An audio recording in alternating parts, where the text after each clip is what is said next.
The best rector of the year goes to a political puhaha, an economic candra. Make some noise for Feyintola Daniel. You are leading your me. Thank you. Are you sure you're ready for this? Get out, idiot! I transact with men. I am a realtor. So tí mo bá wá rí nǹkan mo lè act as ọkùnrin. Ọkùnrin jọ ọkùnrin náà dà. Ìwọ lọkùnrin. So mi ò lè sọ. Oh, mi sọ̀rọ̀. I clothed you and I feed you, so I call the shots too. Hello, pretty. Why are you crying? Another son of Jezebel. Ìyàwó rẹ wà bí ọkọ rẹ wà. Shane, can you read it to me by the lounge the other day? Came in with your friend, you were crying. You said one guy gave you STI.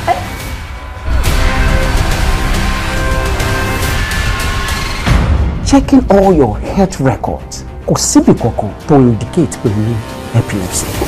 Mo rò pé ìfẹ́ òtítọ́ ló ní sí mi. Ṣé o fẹ́ dúró sínú relationship kó máa sọ? You know, I can't stand the backlash. So you want to be unhappy forever? So because of this, we need to pull out. And you build our reputation again. Kí lẹ ṣe fún ọkọ yín gangan náà? Àwọn fídíò yìí ń trendy. Fún mi náà. Tẹ́ bá wo comment ẹ lè wọ kó mà.